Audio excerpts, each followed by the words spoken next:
we on? Live, mate. We are live. 5 seconds, mate.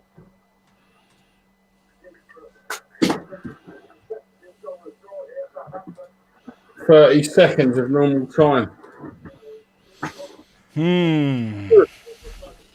Told you, didn't I? 70 minutes, suck it in, and then attack them. Yeah, but I don't know, mate. Don't let him in now. Walcott. Oh. Corner.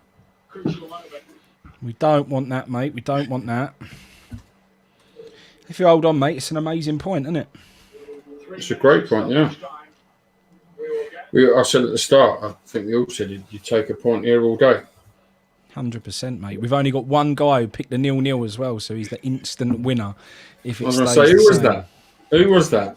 Manny Hammer. He's on Twitter. Someone put 0-0 in this group chat. Was that him? Or did someone tweet? No, someone tweeted 0-0, didn't they? There'd be 0-0. Yeah, both teams would be tied. Phil Mansford, it is. Fair play. He's £100 up at the minute. With 3 minutes to go. Yeah, he's called it well. He said both teams' injury hit and low on confidence. 0-0. He's about to be £100 richer. Moyes won't give the ball back. Oh, Moyes, he loves it. He's holding nothing. Go on, Moyes. First time I see the clip yesterday of him when he was manager, when they give an offside, he didn't agree when they sat in the stand. Yeah, fucking brilliant. I didn't know that. Yeah, had a packet of crisps with the kids and that, didn't he? Love it. Mate, Moyes will be over the moon with the last two results. I still think he was over the moon with a point with Brighton, and I think he'll be. We'll all be happy with the point today. The point today is big against a very good Southampton side, mate. It's a fantastic point if we can hold on. Yeah, it's a great point. I just wish that we start games. Start properly. Start it in the right way. I totally agree with you. Start attacking. You can't just keep. These ain't been at it today, and these have been slow. If these are, I know they've been fully strengthened, but they've not been at it. If these were at it and knocking on the door, they would have scored. It makes you wonder if you start with your best team from the beginning. Now you start with Ben Rama. It makes you wonder. Do you go and win the game? That's it. What happens if you go 1-0 up? And this is what we've done before. We've done it at Leicester. We went 1-0 up, went on to win the football match, and now we're setting up to try and not concede early and trying it late. It just reminds me of Allardyce, mate, and Alan Kirbishley, and I can't handle it. I don't want to watch that as a West Ham fan. Yeah, at all. I totally agree. Not at all. Nice to see Big Sam doing well tonight, anyway. Big Sam's totally. Mate, how's he gone and done what he done at Liverpool? Klopp must be looking at that thinking, mate, do you know what? And you know what the answer is going to be? He's going to come out if we've got work to do, this, that, and the other. And West Bromers say it, and you've got a good point there. You've got praise for. Bilic got a point at what do you call it? Man City. Yeah. Bilic got beaten 5-1 at home against Crystal Palace.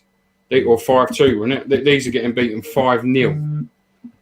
Now, I bet there ain't no rumour of him getting the bullet. Well, we got a free kick here, last minute. We should have done better earlier on as well. Check that free header. Yeah. Just get this in the mix. This is the last chance it's going to be full time. Why have we gone short? For them to blow the fucking whistle. Put the ball in the box. That's pathetic, mate. The last minute, full time. The last minute, and you get a chance to put a ball in the box with all your big guns up there, and you go short. Then we've got to get rid of this short thing, mate, because we keep doing it. Every time we do the short corner, it doesn't come off. Every time we put a ball into the box, like we did against Brighton, you've got players like Suchek or Bonner, you've got Dawson, people who can get on it. It's madness that we keep going short. Mate, listen, anyway, I'll be fair. I said I'm going to give my little breakdown on that. I said at the start, when someone said, what do I think the thing was? I thought the game plan was to suck it up for 70 minutes and then to attack them, which I think we see.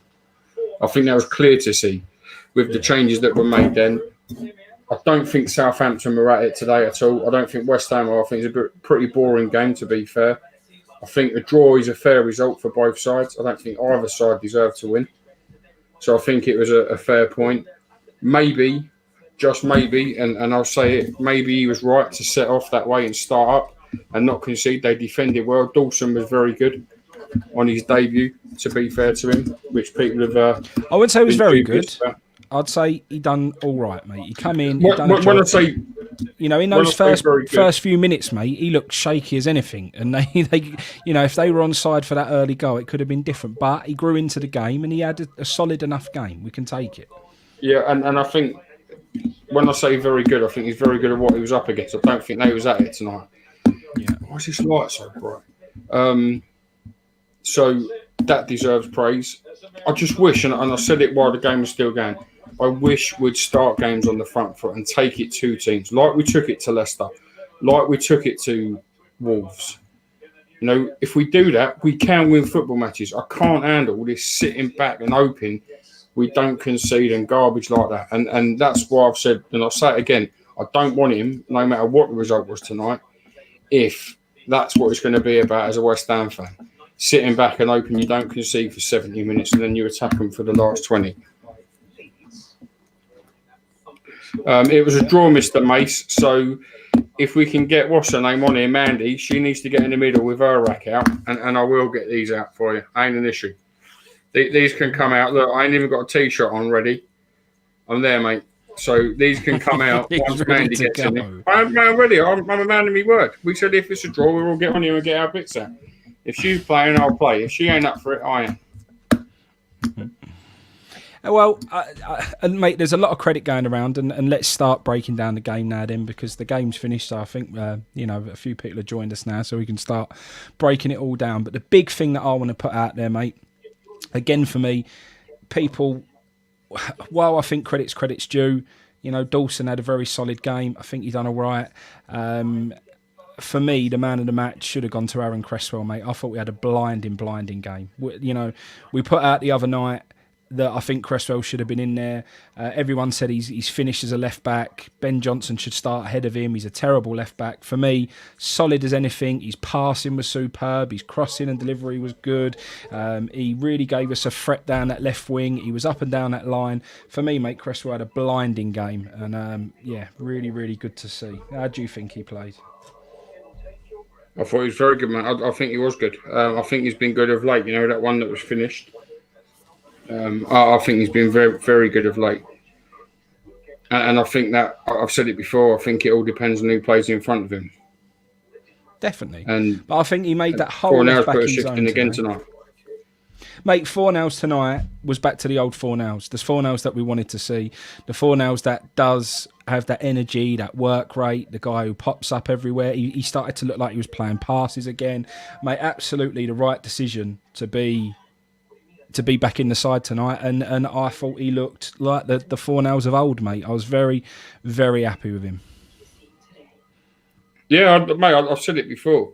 But I think he offers you something that people don't really appreciate, and because he's known as an attacking player, because he doesn't make sliding tackles, crunch tackles, because he doesn't set up goals that we hadn't been scoring from open play, he seems to be a target man. And for me, but the point was today, what he did actually had an effect. There was times where he did break up the play, and he didn't. For those last 4 games, he didn't. I'm sorry, mate, he didn't. We can argue it until he's blue in the face. We looked at his stats in the last game, mate. He barely touched the ball. The last game he played, when he started, he barely touched the ball. Mate. He was ineffective for weeks, and all of a sudden, Fornals come back tonight, and what he did do, he had a massive effect on. He was back tonight, and absolutely. And I'm not saying it. You can tell it's not an agenda from me now, because I'm giving him, I think he had a superb game. That's what I want to see from him. If he can do that, mate, he needs to be in that side every week. But that's what he does. And the stats you read the other week of him was tackles. He doesn't make tackles. But he did make tackles tonight. No, he didn't. Oh, okay. So he made tackles, but maybe he didn't have opportunities to make tackles. He made one absolutely superb tackle when the ball was going through, and he was in like a centre-back position, and he got to the ball, and he made the tackle and got rid of it. Class. Not only that, but he played a brilliant pass just before that. Was that when I texted you? Is that the one when I text you? But it was even his key passes tonight were good as well. It's his interception as well. It's where he fills in space. I've got to make that light above my head. Look, it's making my bald patch look even worse. Look, I'm sitting here. Look, if I get a black pen and just draw a line over my head, I look like Bobby Charlton something. I just think he fills in space well. I do think that. I think that very much so, and I think he intercepts balls a lot of the times. No, I don't think he makes tackles. I don't think you should expect him to make tackles. Yeah. One Will Ted put in here, superb from Cresswell 4 hours. He must have watched a different game. To me, they both had superb games. You then go on to say Dawson, Ogbonna and Rice were superb. I agree with those as well. I think Rice was good, but I don't think he done anything spectacular. I think Ogbonna was solid. I think Dawson was solid. But I just think Fornell's played some really key passes. He had some shaky moments like Fornell's always does. But, I think he was growing back into the game for me. I thought he looked really... And that is a bit of an agenda, mate. But I think Fornell's looked very, very good tonight. And Cresswell, love a flick to Cresswell, he did. Cresswell's pass there, mate, when Ben Rama run through, give the ball to Cresswell, Ben Rama run out wide, and Cresswell reverse the pass back into the middle, mate. It was absolutely a superb pass. I actually think both of them did fantastically well. For me, though, the one person I think we need to kind of stop recommending that they should start up front and he should start up top and that he needs to be a starter is Yarmolenko for me. That was the one person I think is not the man for the starting line. He can play 45 minutes and then he's puffing. He's no good after that. Yeah. But what an impact player to have. We used to say this about Antonio. We used to always say it about him. But what an impact player he is to have, Yarmolenko. And that's someone I wouldn't want coming on the pitch when I'm getting tired. Yeah. And running at me. Not at all, would I? No, Yarmolenko had a poor game, mate. And he hasn't got the legs, he hasn't got the energy. And that argument that some people have that he should start as a centre forward instead of Haller is crazy, mate. What did you make of Haller? Because I see some people saying that he had a much better game tonight and he's growing into that position and he's starting to offer a little bit more. What's your take on Haller's performance tonight? I don't think he offers enough. I think he's too light. I'm going to say it because I'm not going to say he's shit, but I'll say what I always say: he's shit, or his performance is shit for our style. That's a fact, and that won't ever change. You might get a good half hour out of him the way we play. You're never going to get a good 90 minutes, never. The massive positive tonight was if he's come through that 15 minutes tonight, Antonio, or 20 minutes, and he's fine right now, or in an hour's time, whatever, when the medics assess him. If that's good, for me, that's a massive bonus because that means you can up that now and get half hour next time or 45 minutes. And that's what you've got to do. Until he's back, we're going to be limited on what we offer up front. It's not him. It is not Haller who's shit. It's the way we play. Should he be stronger? Yes, he should. I completely agree. But that's what he is. He isn't. If you want him to be what he's not, you're not going to get. And I'll say it, and mate, I repeat this every single time. You wouldn't get a good job from Paolo Di Canio in that position. You wouldn't get a good job from Tony Cottee in that position. Are they shit strikers? No. But you know what they're good at. And that's my thing. For me, he is lightweight. When I say lightweight, the size of him, he should be much stronger. He should be able to hold defenders off. He should be able to get in front of defenders. He doesn't. But I don't think he's a player who plays with any hustle and bustle. He's a big man who likes to play a few flicks and tricks. You know who he reminds me of? Freddie Canute. Yeah. That's the big striker who would rather run at you and past you. But unfortunately, I don't think he has that pace either. He just don't work in a West Ham team. That's the sad truth of it. Yeah. What about Ben Rama when he come on, mate? I think he had a massive difference. Offered a bit of creativity that we didn't have, a few ideas, a bit more running, a bit more energy in that role. Once again, when he comes on, we think he looks like a really good player. Everyone said, well, he's definitely got to start against Everton. One, do you think Moyes will start him? Two, do you think that he should be a starter? Yes, I do. Mate, I said my side earlier, and I'll stand by that. I think our team disregarding Antonio, because I want Antonio to be playing once he's ready, not now. Not now at all. But once he's ready, that team that finished the game today, near enough should be the team that starts for us.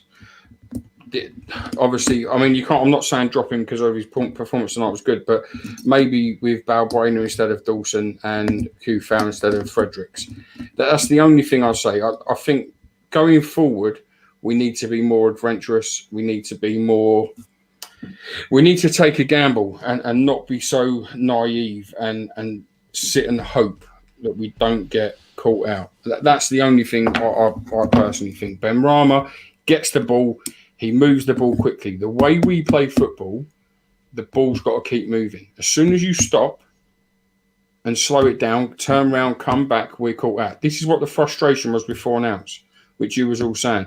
He gets the ball now, he comes back. Benrahma is direct. I didn't think that change should have been Lanzini for Benrahma.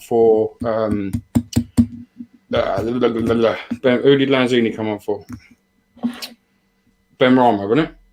I've gone totally blank here. Yeah, Lanzini come off for Benrahma. Yeah, I don't think that should have been the change. I think you said it yourself. That change for me then should have been Lanzini for Yarmolenko. I thought he looked tired. I thought he looked leggy.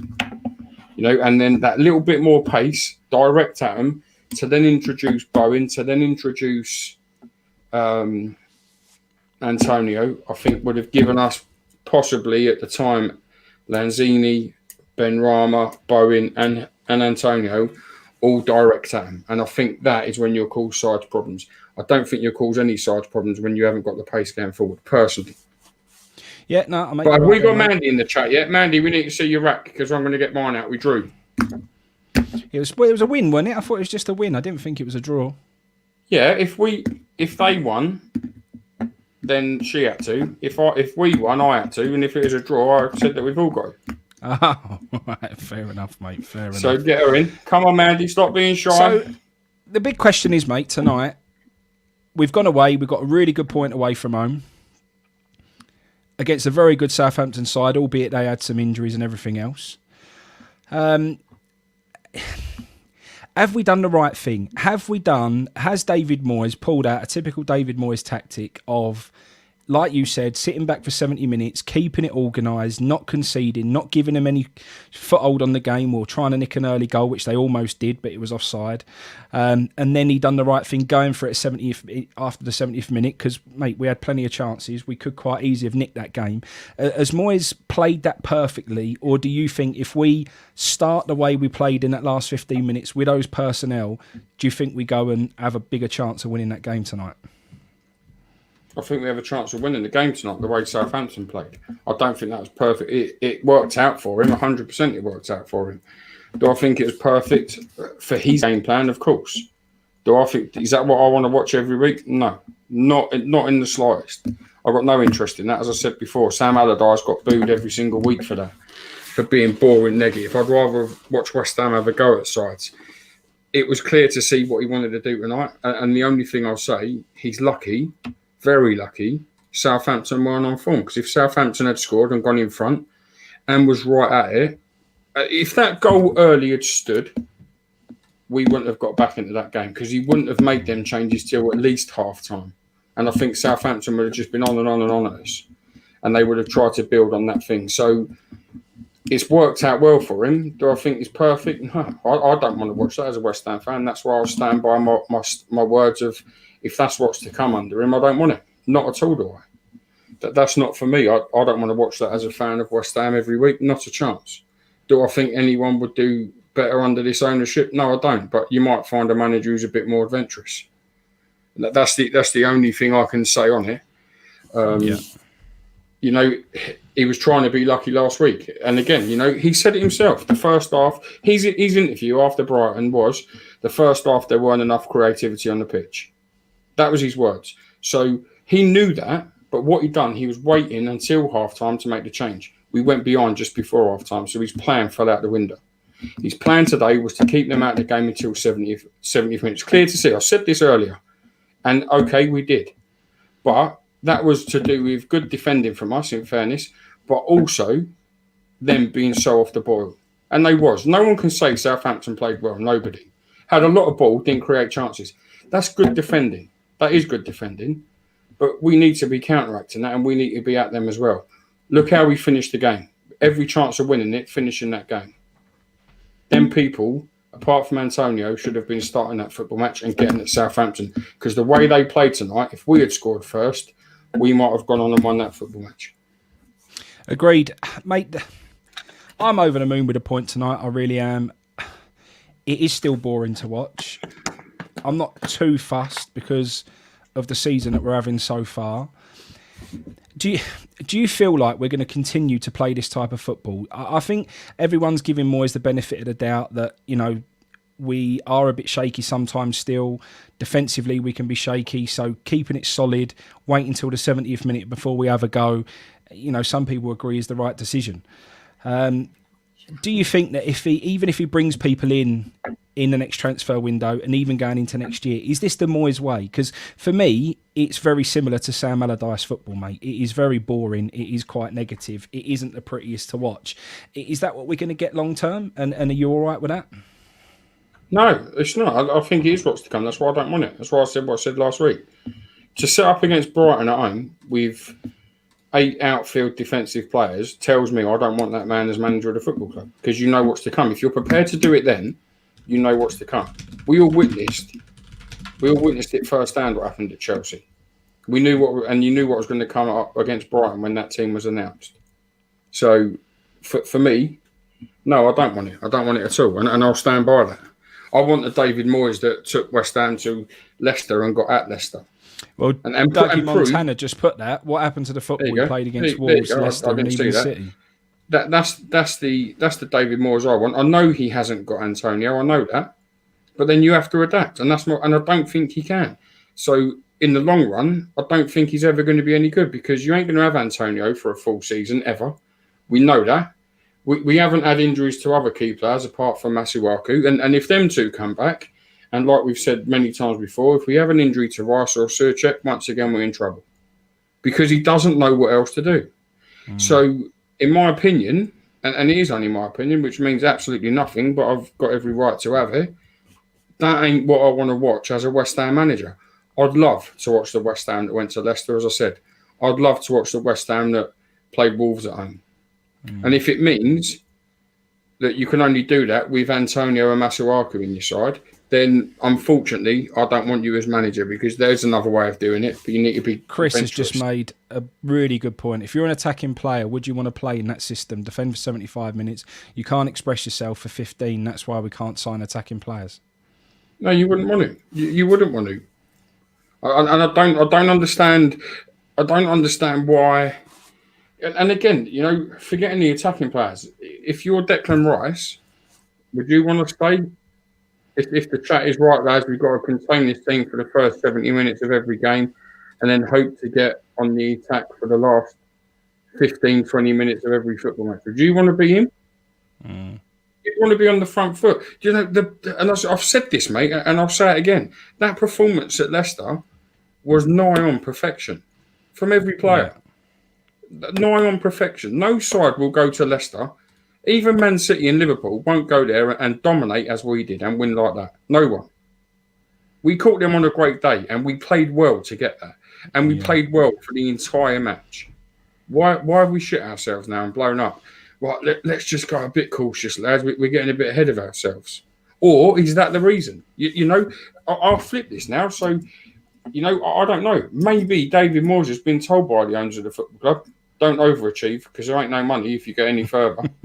I don't know. I get it. I've no trust in them. I've no trust at all. We've got James to bring in, mate, so let's bring him in and get a difference of opinion on what he thought about this evening and whether we was right to sit back for that first period and then try and get at them towards the end, or whether we should have been a bit more brave and a bit more ambitious and trying and gone for the win. How are we, James? Good, mate. Yourself?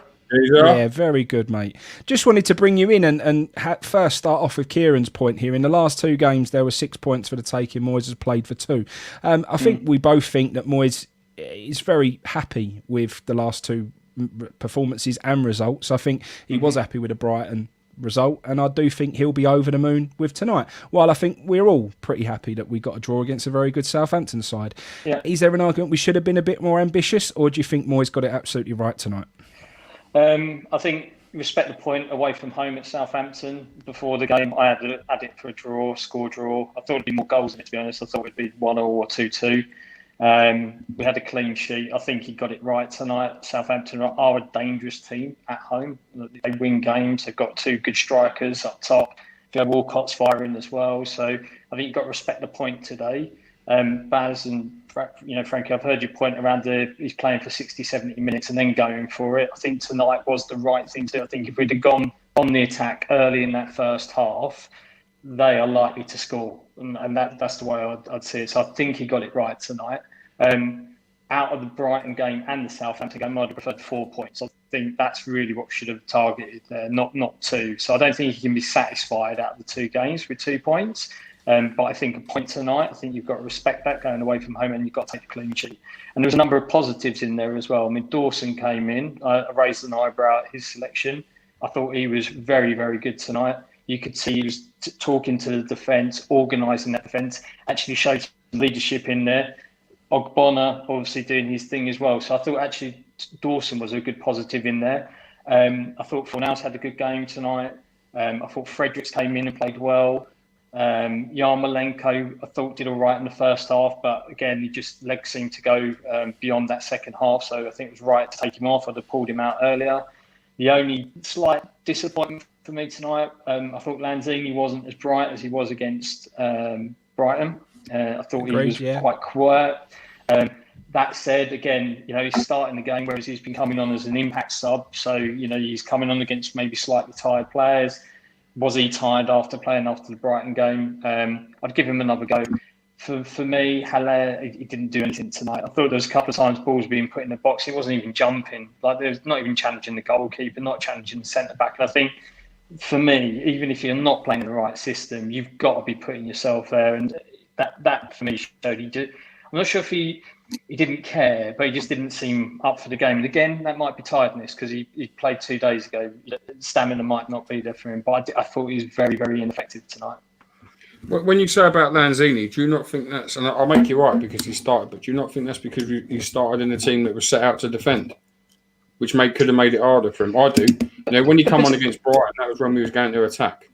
Potentially, but he had other players around him to link up with. I mean, in that Brighton game, there was only Bowen, right, in that team. For Lanzini had Fornals to play with, had Yarmolenko to play with, had Haller to play with. As I say, not a massive negative. I just didn't think he was as bright as he normally was and has been in the previous games. You're possibly right there, fans. It could be down to the fact that we were set up defending more, so therefore he didn't have that chance to express himself going forward. But as I say, not a massive negative, just I was slightly disappointed because I thought he would really run the show tonight, and he didn't get that opportunity. I agree with Andy's comment as well about Haller. I thought he run his socks off second half. I don't think he was brilliant. Legs off second half, really go back and watch it. Chased plenty down, but people just made up their minds about him. And that's because he hasn't scored, and that's because he hasn't done it I think personally, and that's the problem. Until he has a 9 out of 10 performance, I don't think he'll get any recognition for the work. And I'll say this about Fornals and tonight. I think because Fornals played well tonight, people are talking about him again. And because we didn't lose. Yeah, that's my opinion. Don't make me right. It's just my opinion. No. And I see where people are going. I mean, look, Haller for me, as we said, he's not in the right system. Right, and you can run whatever, right? I didn't think he worked that hard, but I'll take on people's opinions on that. Sorry, not Kent. Mr. Mason's on me again. That's a really good. What did you think of Yarmolenko tonight? Yarmolenko, for Mr. Macy, played like a Vets player who wasn't expecting the call on a Sunday morning because he'd been on the bugle for 2 nights. But straight afterwards, Kent said Yarmo was poor. Jason Crouch said, Yarmo poor. Mate, it was only last week that people were suggesting that Yarmolenko should start as centre forward instead of Sebastian Haller. No. Where's it come from? I think it's just out of desperation, right? People are looking at other alternatives with Antonio being out, and they're just chucking names. Like we had the discussion about Johnson going left wing back, which is something I thought of, and then we said that ship had sailed from the Brighton game. I think people are just looking for solutions to problems.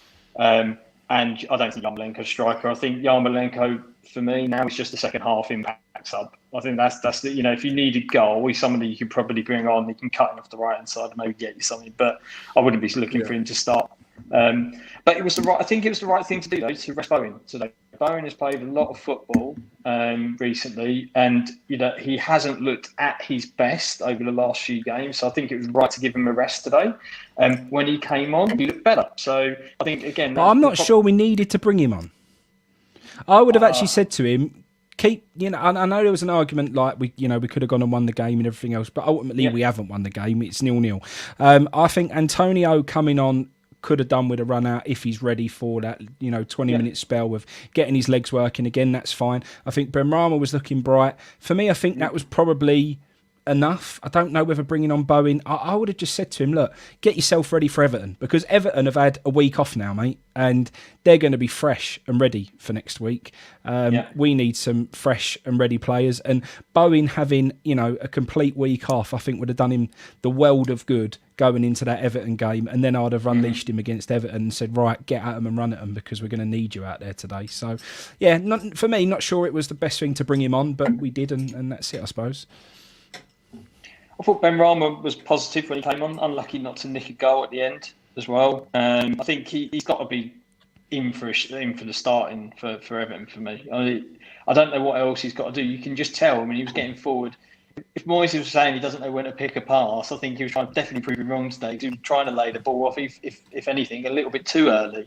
And there was a couple of times when he came on, he could slot the ball into space. He was trying to find feet, and I think he was trying to go too early. So I think he was trying to prove Moyes wrong today. With that in mind, do you think it's him, or do you think it's more to do with how Moyes wants us to set up and try and not concede? Can you imagine? I think we go to Everton and try and do the same thing again. I do think that. And if that's the case, and I'll be honest with you now, if we're going there to defend and not concede, it is pointless starting him. Completely and utterly pointless. But I agree with you. But talking about what we've just said there about trying to say to him he's got to pass more and everything else. Can you imagine Bilic going up to Payet in his peak years at West Ham and going, excuse me, Payet, mate, you've got to start passing a bit more. I'm going to leave you on the bench. So with them types of players, they are what they are. Sometimes if you control them too much, they're not the same player. Do you know what I mean? Sometimes those sort of players, you're Gascoigne's. You don't turn around to Gascoigne and go, yeah, mate, you got to pass the ball more. You just say to him, go out there and express yourself. Go and do what you got to do. That's it, mate. So I'm not sure I'm agreeing with this whole trying to control the Benrahma thing. I don't think it's gonna work out for the best, personally. That ain't a player you want missing for 70 minutes. You want him playing for 70 minutes and sitting out the last 20. That's what you want with him. And you want to get out teams from the off with a player like that in your side. And that's my point. You could see what today was all about. I think we will approach Everton exactly the same way. Until Antonio's back and starting, we will not start a game on the front foot, in my opinion. We will have the same plan for every game and hope to nick a point. So for me, that's why I don't want that man as long-term manager at West Ham. As good as he's done, I don't personally, as a fan of West Ham, want to witness that. I don't want to, because Antonio won't be starting enough games to. He will only start half a season every season. Yeah, he'll miss a third or half, everything, and that for me is the worry, and that's why, in my opinion, and it's not. Mate, again, I can't take away how he's turned us round. I can't take away what he's done after lockdown. I can't take away what he's done now. The fact he cannot change West Ham's system because two players or one player is missing, for me, just ain't enough. And for that reason, I don't want to sit and watch that as a fan every week. People didn't want Sam Allardyce because they couldn't be bothered with the long ball up the field to to Andy Carroll when Kevin Nolan jumps on the end. But you're happy to sit back for 70 minutes and then hope to watch West Ham attack for 20. That ain't for me. I don't make no decisions, so that's irrelevant. It's just my opinion. And it's nothing against him, nothing at all. I just don't want to watch that as a West Ham fan. So probably for a slightly unpopular opinion here, I mean, I think Moyes is doing an all right job. In all honesty, I think he is the right man for the job with these current owners, because I think if you get a different manager in, you're going to have the same issues that we've had with previous managers. They ain't going to get any money to spend. You're not going to get that play there. I think Moyes is a steady hands for the ship until we get new owners. I don't see any value getting rid of him, to be perfectly honest, at this point in time. If we were down the bottom in trouble, I'd agree with you. I think he steadied the ship. We're safe in mid-table. We've had a nightmare over the last 3 years, really. And I just think he's the right person now for the next year or so until the owners go. At that point, I think then you can change that manager. But, mate, they ain't going. They are going to go, Baz. Maybe not next summer. This next summer coming up, but they will go. They will go. So if they're here for 5 years, you'll be happy to watch West Ham like that for 5 years. I don't think. No, in my opinion, I think they've gone in 18 months. Honestly, I do. I think. And you'll watch West Ham like that for the next 18 months. I've watched West Ham with Allardyce, and as you said, it was a nightmare at times watching. Did you want it? Did you want it? I'd watch it, but I don't want it. Did you want Allardyce? No, to be honest, I did. Because I wanted Allardyce to do what he said he'd do, and he'd done it. He got West Ham up and established it as a Premier League club. That's what he'd done. He took us to his furthest level. David Moyes is at that. If you cannot adapt a Premier League club to play more than one way, you ain't a Premier League manager. This league's too difficult to only know one thing and rely on key players. It's too difficult just to rely on that. And that, for me, is why I wouldn't want him. That's my opinion. It's not making me right and everyone else wrong. And I feel for him. He's not been backed. He hasn't got the players he wants. He hasn't got a checkbook to go out and buy who he wants. But I will say, he could, mate, he could be given £50 million. Let's say he's given £50 million in January. Tell me a forward who plays like Antonio does, who will cost you 50 million quid. Find me one. Yeah, it's difficult. That's my point. And that's the only way he knows. There isn't one like him. And for me, that's where it becomes difficult. Unless he says, right, I can make us play a total different way with 70 million, so I can get two forwards at 20 million each and a couple of wings. Then fair enough. You know what? It's not down to me, but I'd be prepared to listen and watch that. I can't sit and wait to him find another Antonio. It's not out there. It's not there. If the answer's Marko Arnautovic, then West Ham are softer than I ever thought, and I don't want to be watching it. I don't want to be watching it. No, I'd agree. I think that would be that's my big no-no for me. Big no-no for me. If they were looking to bring Marko back, I think that's the wrong decision to do that. But I mean, earlier in the season, when we played Leicester and we played Wolves, we played well, right? And everybody was enjoying that football. And I know there's been some bumpy games in there. We've had a 3-3 with Spurs. That was an exciting game. We played well at Leeds as well. There's been some decent games in there. So I think potentially we've seen a lot of football over the last month or so, and it hasn't been great. And I worry that people sort of jump in the gun a little bit. And I think we need to judge Moyes over the course of this season. He had half a season last year. He's had 15 games? I think we played now. Is that right? Is it 15? Yeah, we've not played that many games. I think we've got to judge him over the course of the season and see where we are.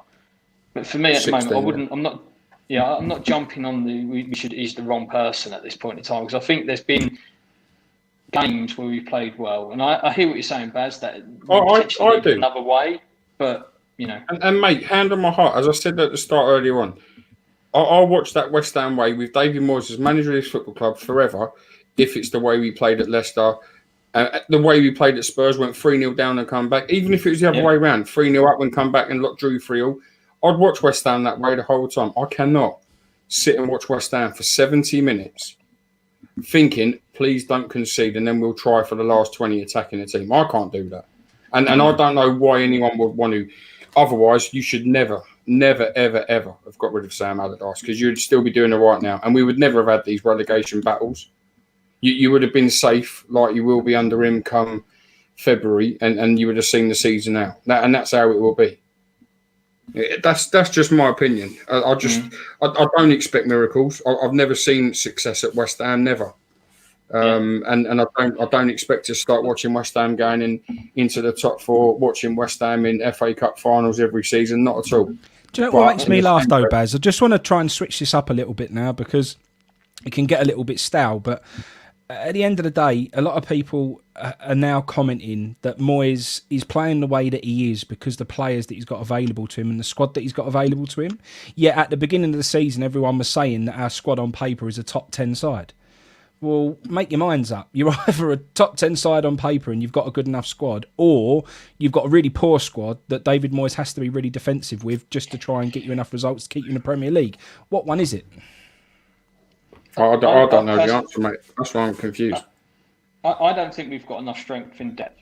I think that is fact, right? And we've said that from the beginning. After that summer transfer window, there is not enough strength in depth there. I think people where people say about the top 10, the starting 11, if everybody is fit, yes, could easily, comfortably come in that top 10, potentially challenge above that. But I think a number of people said, if injury starts coming to that squad, that is where you get problems. And it is now, and that's what's happened, right? The injuries are coming through. There isn't a replacement for Antonio. We've seen that now. We've seen that the left wing back situation is a problem. And I'll hold my hands up, Baz. The back four worked really, really well. So tonight, so I think I've converted back and said maybe, there is sense in the back four when Masuaku's not there. Not rude. The only reason it worked tonight, and this is no disrespect at all to Johnson, was because what was in front of Cresswell again. It only works with a grafter in front of him. And that's not digging Johnson. He's out of position. It will work. Cresswell isn't a bad left back. He's a very bad left back when he's left exposed with no cover whatsoever. Yeah. But if you're wanting to see a world-class left back at West Ham, you're in another world. Mendy, Cancelo, they'd looked suspects at West Ham because they'd get put under pressure a lot of times and caught out. If you've got that grafter in front of you, it helps. And when he's got it, he's a better player. That's my belief on him. And I just think when we haven't got the certain players to play that way that we've watched West Ham play well in, that is the only alternative. To play 5, to accommodate players, to play them out of position, because that's the only formation is ludicrous. Yeah. Just before we move on, and last thing that I want to touch upon, really, mate, if you don't mind, James, is boys. One will Ted, but boys, are we overachieving or underachieving? If you go back 3-4 weeks ago, I'd have said we were massively overachieving. Yeah. But now we're currently sitting 12th in the form table. In terms of where we are as it stands right this second, we're 10th. Well, everyone told me, again, on paper, we are a top 10 side. So if we're 10th in the Premier League, we're not underachieving or underachieving. We're exactly where you would expect us to be. So I think that whole overachieving argument's kind of gone now. Didn't you agree? Yeah, I do. I put a passport away for the European tour. That's it. It's gone. Finished. At this point in time. But yeah, I think we're bang on where we thought we would be, right? Top 10, middle of the year. I think that's where we thought we would be. If we come in top 7... Keep the faith, mate. Keep the faith. David Moyes. Look, I'm that confident. Mine's out of date. If we come top 8, I think then we've overachieved. I think if we come 12th or below, then we've underachieved. I think for me, 9th, 10th, 11th is really where we're targeting. I think if we go above that, it's an overachievement. Oh, but Euro's ready for Budapest a lot. Look, I was there. And David Moyes decided to go defensive and he's ruined the year. He's ruined 2021 for me already. So the last thing that we're going to that's it, mate. The last thing we're going to talk about, I think we touched upon it in the last couple of games. We're all over the moon with a point tonight. Really good a point away to Southampton. I think we all look at that game. Actually, let's go back as far as the Chelsea game. I think the Chelsea game, they were there for the taking. I think we could have won the game. I think Brighton, we could have won the game. I think tonight we could have won the game. If you've got that bit of ambition, mate, we're safe. We're not looking over our shoulders. The Premier League, the teams at the bottom are so poor this year. Sheffield United cannot win a game to save their life. They are so down and buried as a relegation. They're down. They're already relegated. Yep. You've then got West Brom, who are looking absolutely awful, can't win a game. And then you've also got the same from Fulham. I don't think, with the amount of points we've got on the board, I think it's an absolute impossibility that we get relegated this season. So why not carry on playing how he was in the previous games and have a blooming go? I think he had a free rein to try and achieve something this year. I think he had a free pass to say, go and do it. Go and make something happen. But he's decided not to. I don't know why. You know why? I do know why. I know why. You know why. We all know why. Because he knows no other way than the way we was playing well at. That's the problem. And that's my problem with him. It's not that he's thought I don't want to anymore. He's thought I ain't got the players to play this way. I'll just play him there. Actually, I'll put that right back and that left wing back's role because wing backs work for us. That's the problem for me. He doesn't know, and that's what I say. He just doesn't adapt enough, and that is why I don't want to watch him as West Ham's manager for 18 months if this is what we got to put up with. So I think every game you've got to approach it in the right way, depending on the opposition. Right? He went to Leicester, we went to Wolves. When we spoke at the time, it was the best form of defence was attack. He had Antonio up there. We got some really good results. We had some positive games against. A positive game against Spurs as well. For whatever reason, when we went to Chelsea, he should have gone after them because if he'd have lost, we wouldn't have cared anyway because we'd said we'd had a go. If we'd have drawn, we'd have gone, oh, there's a point. And if we win, everyone's really happy, right? So he had a free pass on that Chelsea game. So for me, you pick your games where you can go after teams. And I think we expect as West Ham to go after Chelsea in those games. That's what we expect. Same with Spurs. We wouldn't, we'd be fuming if we play Spurs and sit back. That's not what we expect, right? We want to have a go at certain teams. Brighton at home, he should have gone for that. That was the wrong team selection, as we said at the time. He should have gone after it. I think Southampton away, he's got that right tonight to go for the point because I think you go and attack them, potentially you get suckered in because I think Southampton are our levels. I think you've got to go and respect a team like Southampton when you go to their place and play because potentially you can still get something out of it. But he needs to look at the team we're playing. So Everton away, I think you're right, Baz. He'll go in there and do the same thing as he's done this week. Today against Southampton, played for 60 minutes, try and suck it up and maybe nick a draw or a winner. But again, I don't think that's the wrong thing to do, given who Everton are this season, how well they're playing. But when you're playing someone, say, like a Brighton, a Sheffield United, a West Brom, a Fulham, those teams down the bottom, we should be going after them. And that's what he should be doing because we're not at risk of getting relegated. And that's what we want to see. We want to see that attacking football. We want to see goals, right? And how he comes about those goals, whether that's a counter-attack with 35% possession or whether that's expansive football going forward, an all possession under some. West Ham don't care. We want to see commitment. We want to see the passion and we want to see the goals. And that's ultimately what we want as West Ham supporters. I can accept going to Chelsea and setting up as we did. I don't think we should have, but I can accept it. I can accept him being a bit cautious. I can. If he had done at Chelsea what he done tonight, gone a bit cautious and then got for 70 minutes and then gone after him, I could have accepted it. I can't accept what he put out against Brighton. And that for me tells me all I need to know about our future our manager in charge. That's enough for me. But he admitted he got it wrong. He admitted he got it wrong, though, right? Which I think was important. Yeah. He recognised it was wrong, and he came out after the game and said that was wrong. So, I think for me, I agree. It wasn't right. I hope he doesn't do it again, and I hope he's learnt the lesson that when we're at home, those teams stand up and we should do. I don't think I really saw him say I'm. I don't think he actually said the words "I'm wrong." I think he said the words "we weren't good enough." We was too defensive. I think he sort of hinted at the fact that it wasn't the right setup, but I don't think he really put his hands up and said.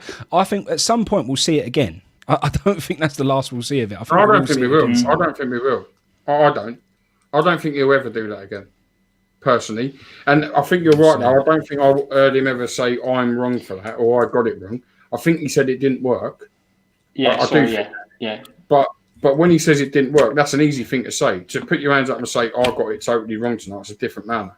No, Jose Mourinho gets it wrong and blames his players. It didn't work for David Moyes because his plan was to keep him out. They scored on the 44th minute. If they hadn't scored on the 44th minute, and then we had gone on and won the game 1-0 when he changed it in the 70th minute, he wouldn't have said the first half didn't work. Not at all. He wouldn't have said I got it wrong. Because they scored late, that was his reason for doing it. I just think, and I do, any manager, and again, this is no disrespect to Brighton, if that was if that was Man City we played when it was Brighton, again, I could understand it. I wouldn't want to see it, but I'd understand it. It was Brighton. And this is nothing against Brighton at all, but they fall from bottom in the Premier League in a torrid form. And our manager allows us to set up with 8 defensive players. Tonight, we go to Southampton, who are a better side than Brighton, especially at home, with a fully strengthened side, and we have 70 minutes of sucking the play up. We tried doing the same thing against Brighton and Hove Albion at home. That's vile, mate. That is vile. Because James, not sure you agree there, mate. No, I hear where Baz is coming from, I agree. I think the Brighton game was wrong. That's what I'll say. The Brighton game, it was wrong. Right? But and you say it's wrong. I still think Yeah. he's happy with both games. Very happy. I agree. I think tonight's a great point. Don't forget that tonight is a great point. Do you know what? It's a great point for West Ham United, who have had a few really bad years, have been in a lot of trouble. We've been dangling with relegation. It's been a really difficult couple of years for us, really. And it's tonight's a great point in the new West Ham expectations of where we are as a football club now. From the West Ham that I know, the West Ham who want to be the West Ham United, the team with all the history, the team who, are a side who always play with, passing games, they express themselves and always have played attacking football and look good and everything else. That for me isn't what I expect from West Ham. I think Southampton didn't look great tonight. I think they missed a couple of players tonight. I thought they were there to be got at. I thought they looked really off their normal game, to be quite honest with you. And, I do think at some points tonight, I wish we'd have, gone for it a little bit earlier. I wish we'd have seen, that attacking intent really from the beginning, because I think they were there to be beaten. And I think that's my disappointment with it. But as we are West Ham United at the moment, it is a good point. In old times, I would say it wasn't. We should go and try and win that game. But if you look at Southampton, I think they're having a very good season at the moment, and they are scoring goals in that first half. So I can see why he did it. I hear what you're saying, Frankie. On it, it's a difficult one if you go out on the front foot. But then, on the flip of that, if we'd gone out on the front foot and we're suddenly 2-0 down at half time, we'd have all been after Moyes again, right? So the problem is, I'm not sure we would. If he'd have played Ben Rama and he would have played to go at them and try and win that game and we lost, I don't think any of us would have a go at him. I think we'd have all said, you know what, you've gone for it. And that's what we've always said as West Ham fans. When we used to go to City and we used to play with 10 men behind the ball, try and defend and still lose 5-0, we always used to sit there and go, for fuck's sake, why didn't we just try and win the game? If we played to try and win and we still got beat, oh well, it don't matter. But just try. That's all we say, just try. I think tonight, if he goes at them and he tries to win that game and we lose, we'd have gone, well, Southampton are a good side. It's not the end of the world. We're still sitting comfortably in mid-table. We've had a really good start to the season. Who cares? I don't think anyone would have got on his back. I think everyone would have said, I'm glad he had a go at it. The point to me tonight is like, respect the point, great point, blah, blah. Mate, we're sitting quite comfortably in 10th. If you want any chance of building on the first half of this season, which we had, which was so good, go there and try and win tonight and try and put yourself back in the top 8, put yourself pushing on for them European spots again and try and push into Europe. That is what I expect. And I know we all had hard times. I know we've been dangling relegation. I know all them things. But, we've been looking good. We've been looking well. We've been looking like we've got a good side, work rate, energy. We've got all of that. So go and have a go, man. Just go and try and win the game. The other thing that you've got to consider, it's been a funny season for a lot of teams this year. Leicester have dropped some odd points, right? Spurs have dropped some odd points. All of the teams are doing it. They're all sort of dropping points here, there, and everywhere, right? And maybe that's what he's thinking is, if we can go to nick a point here and there, maybe that will be the difference at the end of the season. It might see us up in that 7th place versus maybe an 8th or 9th. Maybe that's the way he's looking at it as well. I think you're right. I agreed, mate. Well, thank you, James. Appreciate you coming on as always, mate. Quick one before you leave us. From what you've seen tonight, can we go to Everton and do anything there?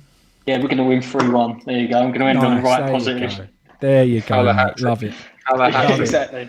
All right, chaps. Top man, mate. Thanks a lot. Cheers, mate. Right, we've got a guest who's coming on now, mate. Not been on before, so it's going to be good to get him on. He's got a proper West Ham name. Welcome to the show. Oh, where's he gone? Not him. Sham69. How you doing? There he is. How are you, mate? I'm good. How are you? Good. We're all right. We're sitting happy after getting a point at Southampton. Was you happy with a point? Yeah, I think it's a good result overall, to be honest with you. Getting a point at St Mary's is not an easy thing to do. They're on good form at the moment. one of the form teams in the table. I think there's a good result overall, and we should have won it in the end with Benrahma. He had a good chance. I think outside of Ings' offside, that was the best chance of the game. Agreed. So. And, when I saw the team sheet initially, I was a bit worried seeing Dawson, but I thought he played well.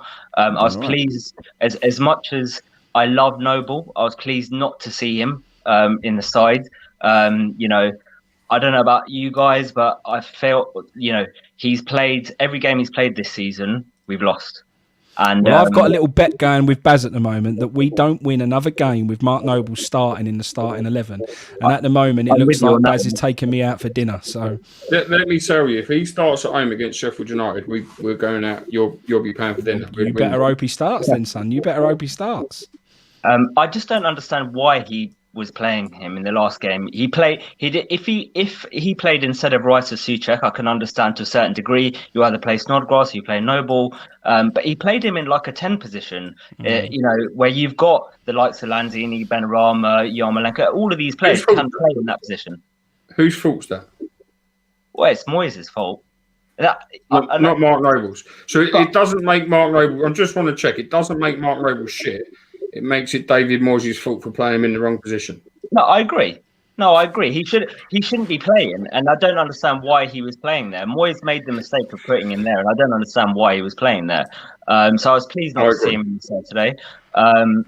But overall, I think I was disappointed that Benrahma didn't start. As Fornals has been playing well in the last few games. He didn't play the last game, but he's been playing well.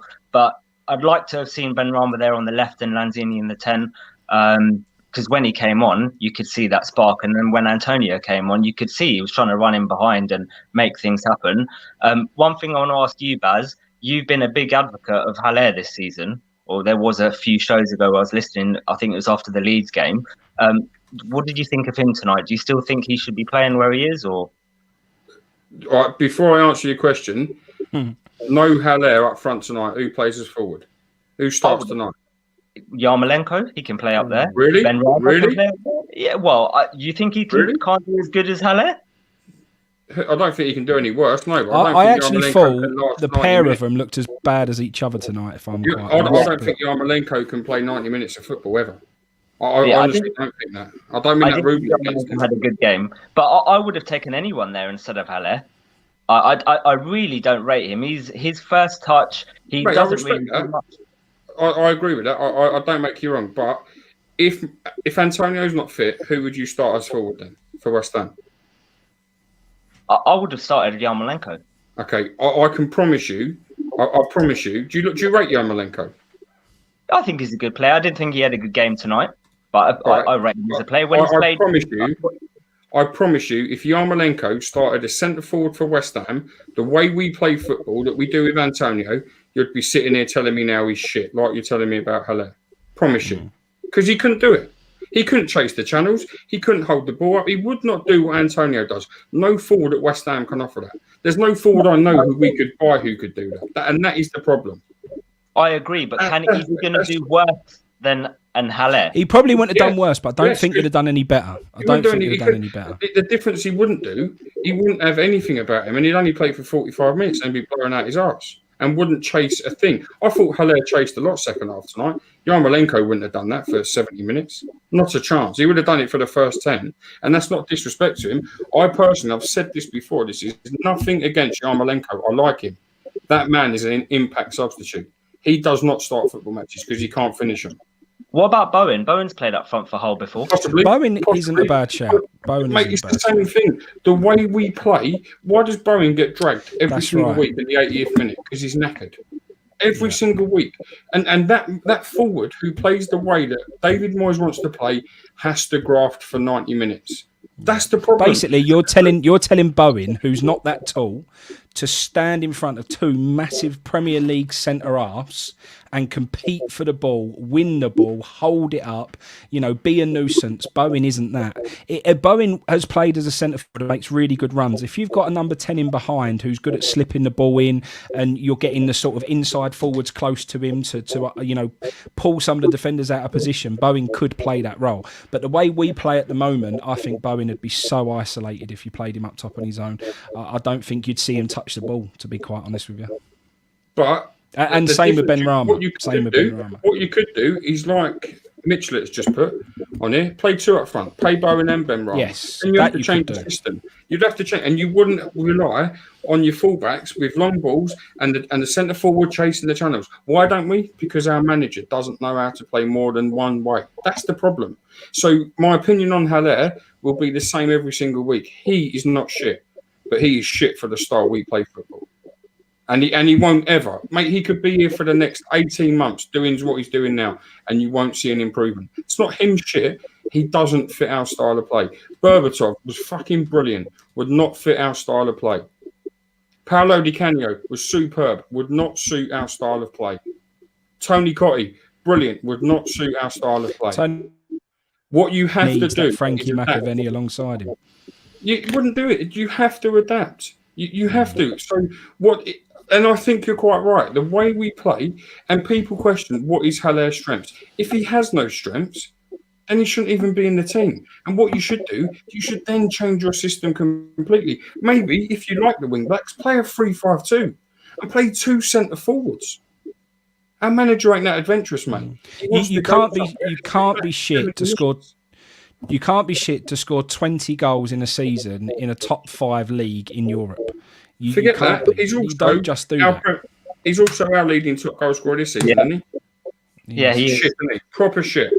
In a system that's the bigger picture here, isn't it? That, you know, we haven't had a goal scorer who can score 10 goals in a season in a decade. Like we are crying out, and you know, we was trying to get this big marquee signing in as a forward, and we missed out on Maxi Gomez when we was going for him, and we missed out on all these players. But it don't matter who we bring in. We bring in Hernandez, who is a proven prolific goal scorer in European football. The way we played him the way in the sort of system we're playing Haller now, as a target man, as one up front, as a man who was supposed to be able to hold the ball up and win the ball, and it just don't happen, mate. I don't know.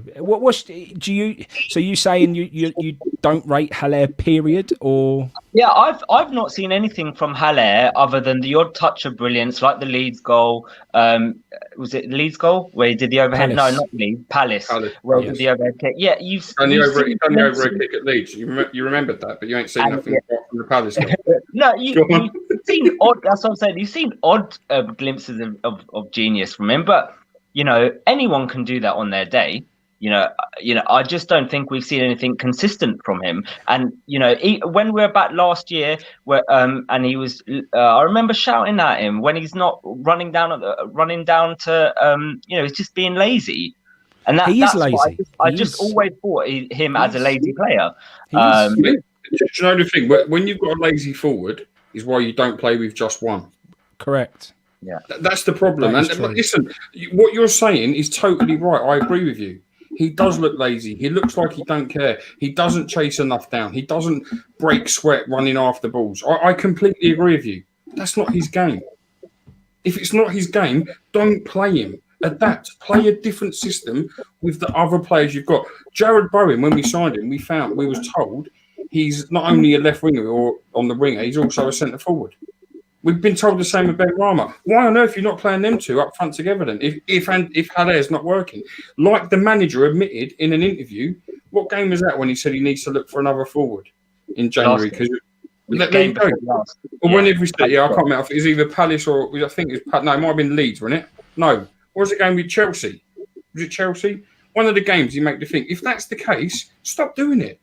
All you're doing is exposing that player. You're making him look worse. Ain't that what we've done with Anderson? You know, we've all wrote him off as fans saying he's completely and utter shit. I don't think he is. I don't. And I'm not saying he's doing well. I think the man's ripped of confidence. Completely and utterly ripped of confidence. I believe that. And I believe he needs someone to put his arm around him. Not him, but someone like Harry Redknapp in his prime, like he done with Di Canio, put his arm around him and said, come on, son, come and express yourself with us now. Come and show me what you can do. There's another lazy one though, Baz. He's also lazy, Anderson. I don't doubt that, but he's. Tell me something, right? Who's the best player at Barcelona? Messi. How many times do you watch him track back? Never. I don't know. I don't watch them enough. Is he lazy? I've never seen him do it. I've never watched or heard of it. Argentina, is he lazy? Or do you not expect that from an attacking flair player? Why are we from Anderson? That's the problem with those sorts. That's what we just said about Benrahma. He shouldn't be doing it at all. That is what we just said. Sorry. The reason he has to do it at West Ham, and we expect him to, is because he's played on the left wing out of position.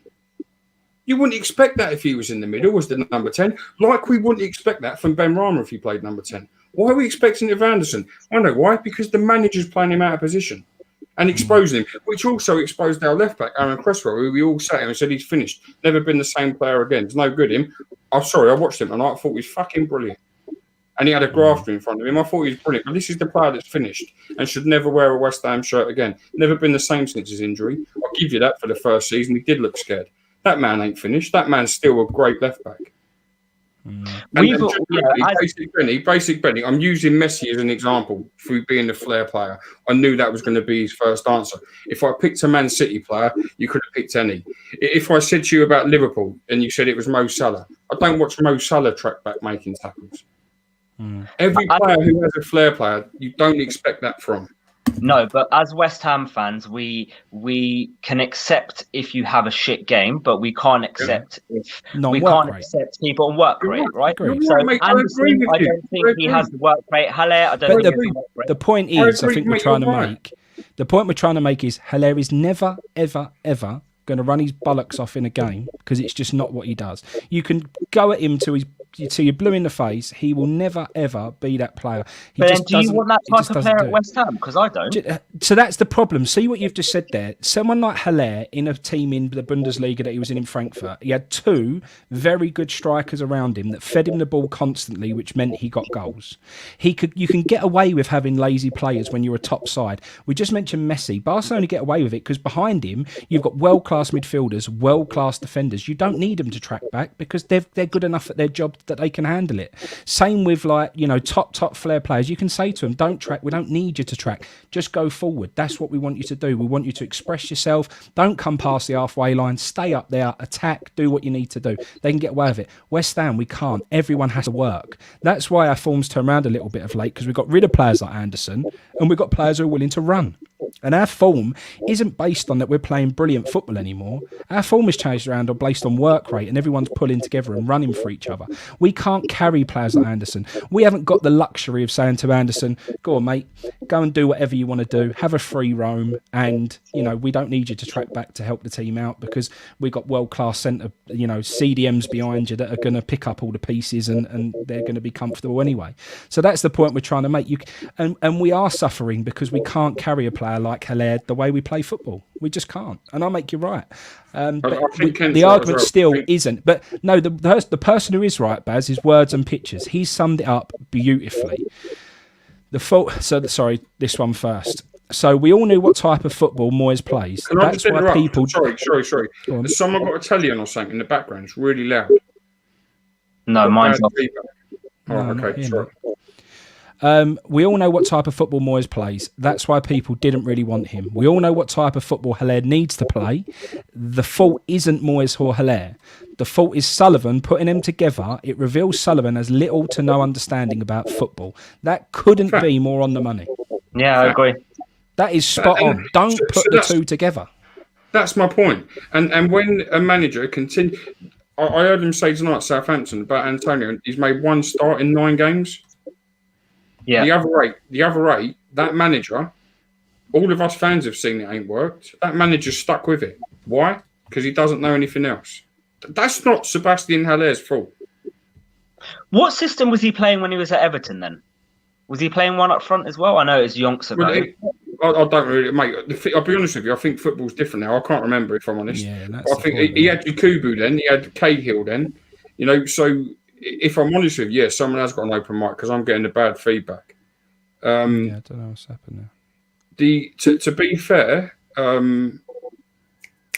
Everton, the football's totally different, mate. Football's about pressing now. That's our side.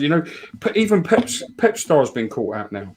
People have counteracted it. And this is why, and I said it to Frankie, and I'll stand by this. This is why Jose Mourinho, he's not a bad manager.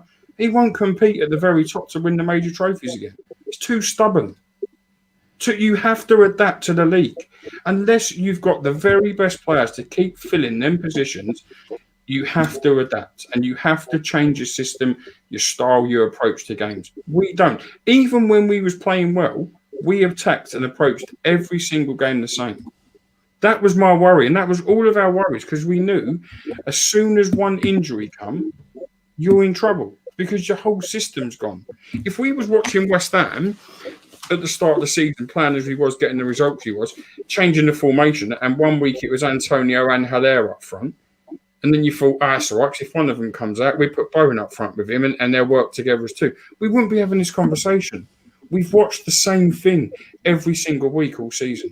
And for me, that shows how much, want's the wrong word, how much ability our manager's got. And I don't believe he's got enough ability to take West Ham any further than where they're at now. And we all wanted Sam Allardyce gone when he got them to their furthest point. I believe David Moyes has got us there.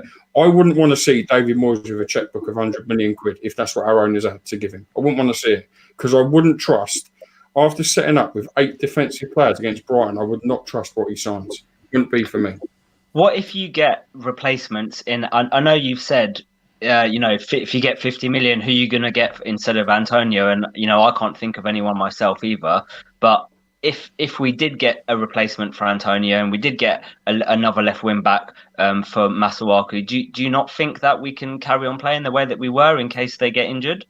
No, I don't. Good results, 3-0, 4-0 against. Mate, you're right, and the performances were good. And listen, I'll sit and say, and as much as I've just criticised him, I'm going to sit and say to you, the turnaround he's given West Ham. I thought West Ham were getting relegated at lockdown. I thought there was no other outcome apart from relegation.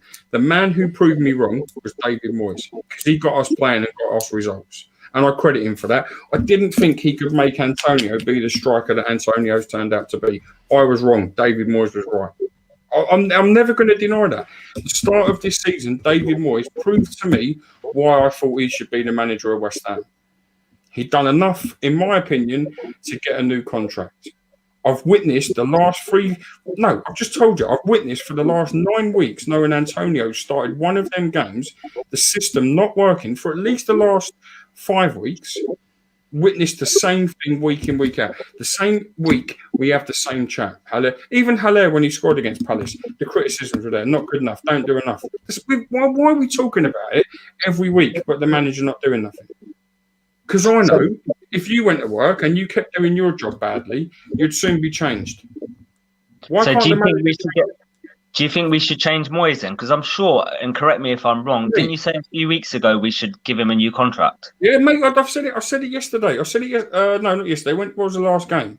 Brighton. I said it before the Brighton game in the preview. For me, I'll give him the contract that morning. He deserves it for what he's done. What I watched, I don't want to watch West Ham play like that. I don't want West Ham to be defensive against Brighton. Not at all. Not in a million years. Why would you give him a new contract then? If you don't think that was before the team lineup was announced. I said that morning before, Brian. When that come, that told me everything I wanted to know about West Ham moving forward. I knew from seeing that team and that performance, we've got a manager here who just doesn't want to concede goals and hope to nick a goal on the counter. That's not the West Ham I want to watch. I want to watch West Ham who are like Leeds, who might score 5 but concede 3. Who will have 20 shots a game, not sit back for 70 minutes and hope to get a couple of shots on target in the last 20 and nick points from games. I don't want to watch that. Believe me, good teams will punish us in that 70 minutes. Unfortunately for us, Southampton weren't good tonight, in my opinion. If they was on fire tonight, Southampton would have beaten us by a country mile tonight. I thought we defended well, but if they had scored, they would have beaten us. They wasn't at it, Southampton. That was a lucky thing for us. And Brighton are poor. And that's proven. 8 defensive players at home against Brighton. But on the flip side, with the ownership of this football club, I don't know who would want this job or who could take it forward, because none of them will get anything that they need. So it goes hand in hand. Shit owners, basic manager, in my opinion. And that is what we're at. Unless David Moyes can sit here, and why he hasn't done it until now, unless he can sit here and say, I need to change my team. It's not worked for 9 weeks. For 8 of the 9 weeks when Antonio's not started, it just hasn't worked. I need to change it. But I assure you, we will watch the same thing line up at Everton. That's not his fault. That's what he's got to work with. Sorry, it's not solely his fault because it's what he's got to work with. But it is his fault that he cannot adapt. He's squad of 25 players, however many it is, to play more than one way because of an injury. That's bad managing. Bad managing. So, do you think Antonio starts against Everton? And would you want him to start? I hope not. I really do hope not. I would not start him until he was 100% match fit. It's too quick. Because you know and I know his history. And that's what worries me. I'd play him for the last half hour against Everton. He had 15 tonight. I'd give him half hour the next game, and I'd give him 45 minutes, get him back into it. If you put him in there and he gets an injury, we've lost him for another 8 weeks. Are we going to sit and moan about Haller for another 8 weeks? I don't want to be, do you? Yeah, and do you think Ben Rama should start on the left or Fornals? No, I think he should be central. I don't think. Why are we wasting the player? If we're playing three up front, he plays to the left of the three strikers, correct? Yeah, doesn't play left midfield for me or left wing. I think what Baz has been asking for as well is you play Ben Rama as the 10. We all said we thought Fornals is more natural as a number 10. That's where he should play. But I think Ben Rama's shown that he's so bright in that role. I don't think you cannot play in the number 10. But don't play Fornals as a left winger. Play him as a left inside forward. If Fornals plays as that left inside forward, he looks really good. And that's where he was getting assists for us. It's where he was getting goals. That's how we should play him. Well, I'm saying instead of Lanzini. So instead of Fornals having Lanzini there, because if you're going to start Ben Rama, you either got to lose Lanzini or Fornals, right? Yeah, my problem with that is Lanzini out wide struggles. He always has done. Whenever we've played him to the left, he's always been a problem. No, I'm saying Ben Rama. I think we should play Ben Rama on the left and Lanzini in the 10. Gotcha, in the middle. Okay, so there's arguments for that. There is arguments for that. So 4-2-3-1. So you've got Bowen on the right, Ben Rama on the left, Lanzini in the middle, Haller up top, Souček and Rice behind. I don't think you'd get enough work out of him, personally. I don't think you'll get enough work out of him to support your left back. And that's when you'll leave Aaron Cresswell exposed again. That's my opinion. And I've said this many times. And I say the same with Fornals when he's left wing back or put in that left wing. Not wing back out there. When he's there is why he gets exposed. And Cresswell looks worse. If you're doing that, I like your formation, but you have to have the players to play. I much prefer 3 at the back. I much prefer it. Or the 4 at the back with protection. You know, with what you're saying, I'd rather see Robert Snodgrass left midfield. Because you're going to get a work rate out of him. You'll get him tracking back. I don't think you'll get that with Ben Rama. And to be honest with you, I wouldn't expect that. This is a flair player. What are you doing putting him out wide, wasting him? Or are you hoping? If he's the left of a front 3, completely and utterly understand. Completely, because I think it's a good player who can cut in, can get round and deliver. Not as a midfielder, because you have to track back as a midfielder. So what do you think about having 3 in the middle then? Rice, Souček and Snodgrass or Noble in the 3. Yeah, so Snodgrass in the 3. Have left wing, Ben Rama, Haller up top, Bowen on the right. So you're playing 4-3-3.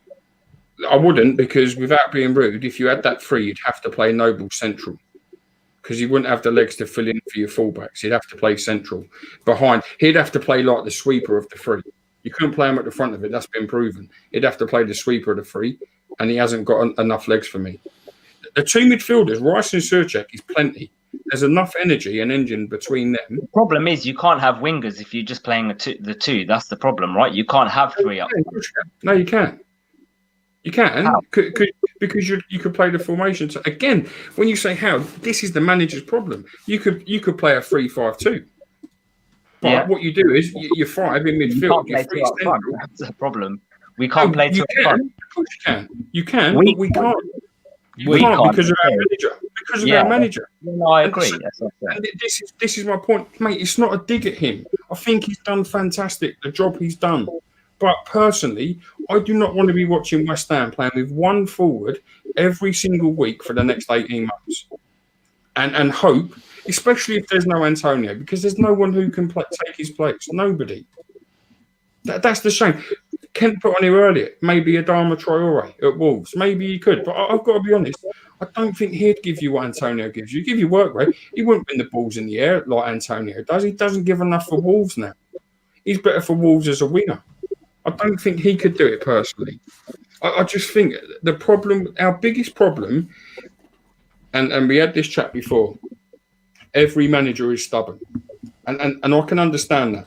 But you also have to be able to adapt. Be stubborn, but be able to adapt. And that's what I don't think we do. I really don't. So we could play a 3-5-2 with the wing backs that he likes and the 5 at the back. But the 3, you have Rice and Souček as the 2. In front of them, maybe Ben Rama. West Ham used to play this years ago with Berkovic in that role, behind 2 forwards, and make the little through balls, the 1-2s on the edge of the box. The goals we got from that. Frank Lampard went into that when we had Joe Cole and Carrick, or Cole went in there and Lampard sat in with Carrick. That's when it worked. You don't always need to be overcautious and defensive.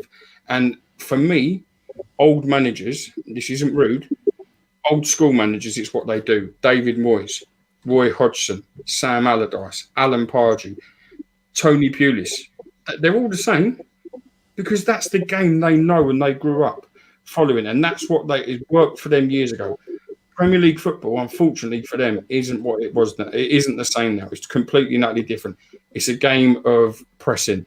It's a game of working hard for 90 minutes.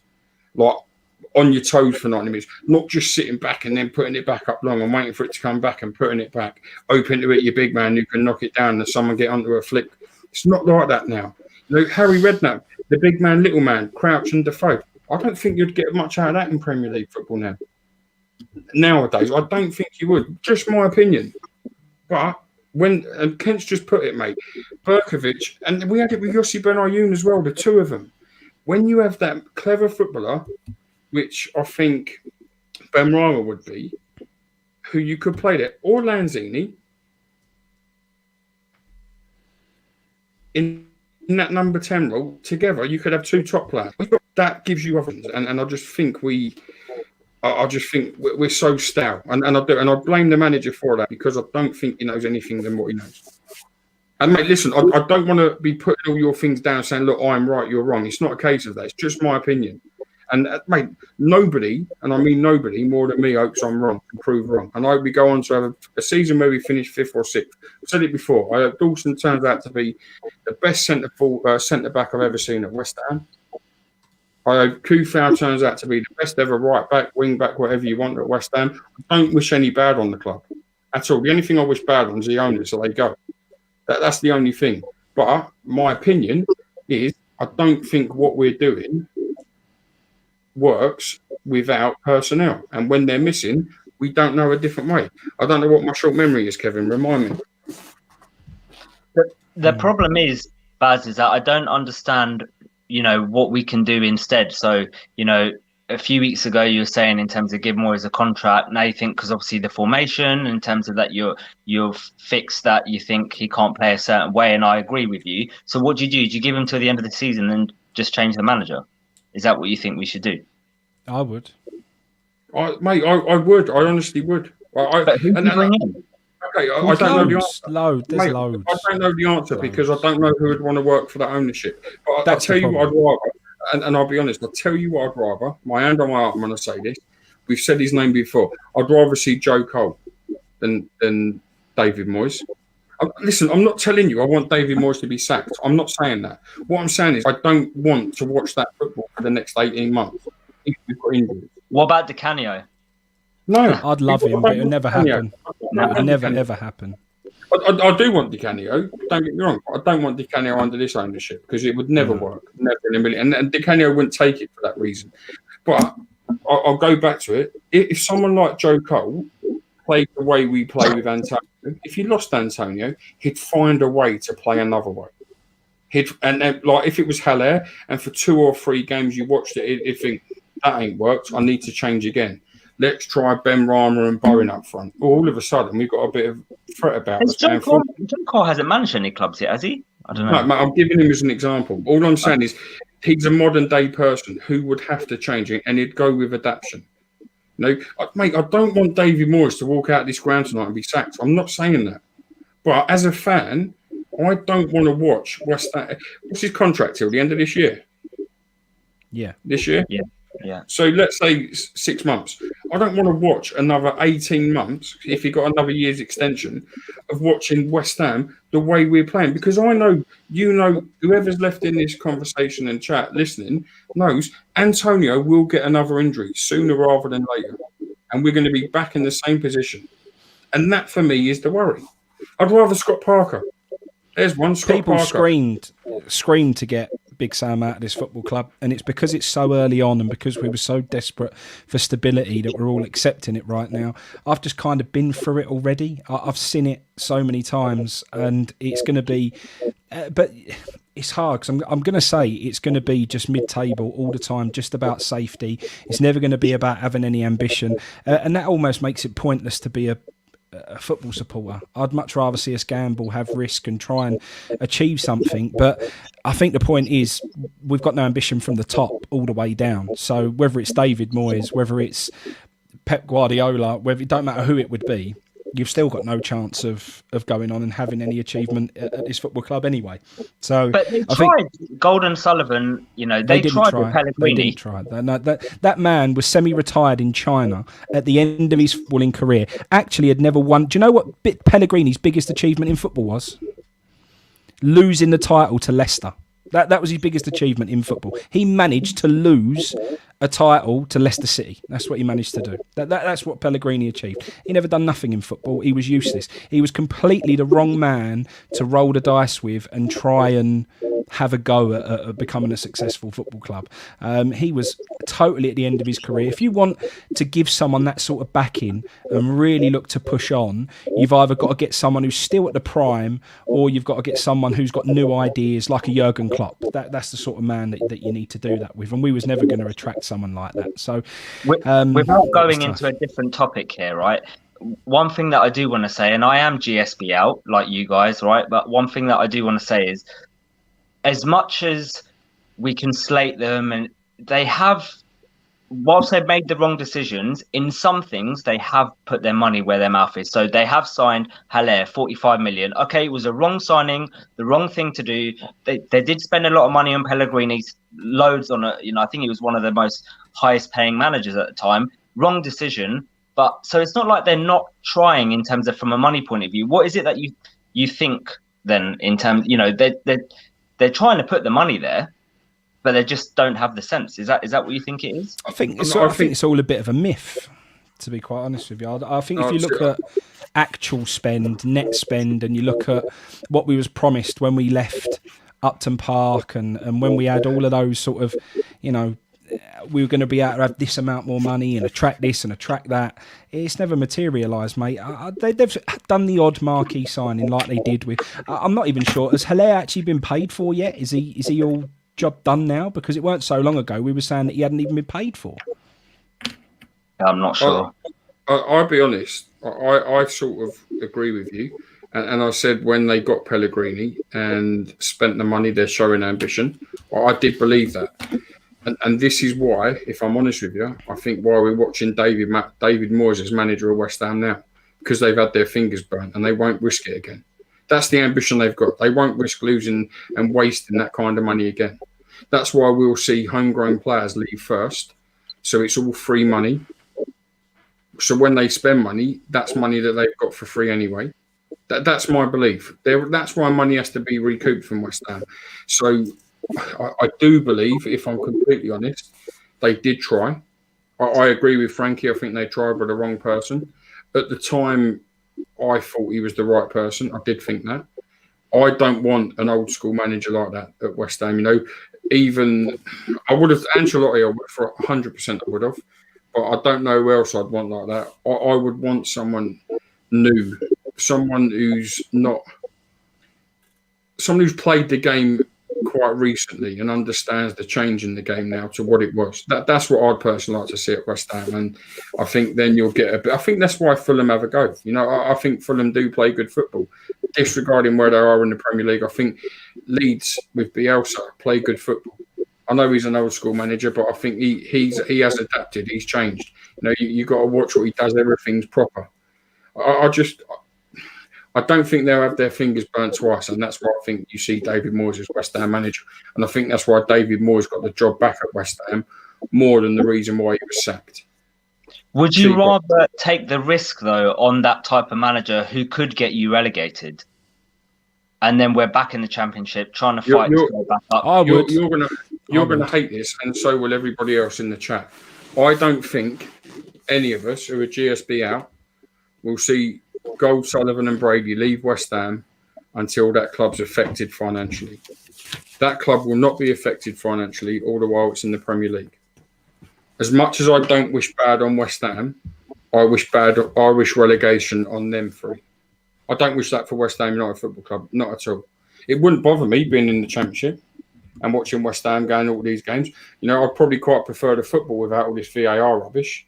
But I don't think you will see them out of West Ham until they're affected in the pocket. And the only way they'll be affected in the pocket is through relegation. That's my opinion. But would we not be sitting here now, Moyes, let's say they sack Moyes and then we get someone else, an upcoming manager like, you know, one of the people that you said who we're paying pennies to, and then we get relegated. Would you not be saying, oh, you know, they spent money. Mate, forget that. We had an opportunity. When we sacked Pellegrini, we was in a better position than Everton. Both football clubs had an opportunity of signing a new manager. Both clubs had Everton had the chance of taking back David Moyes, the man who done wonders for them.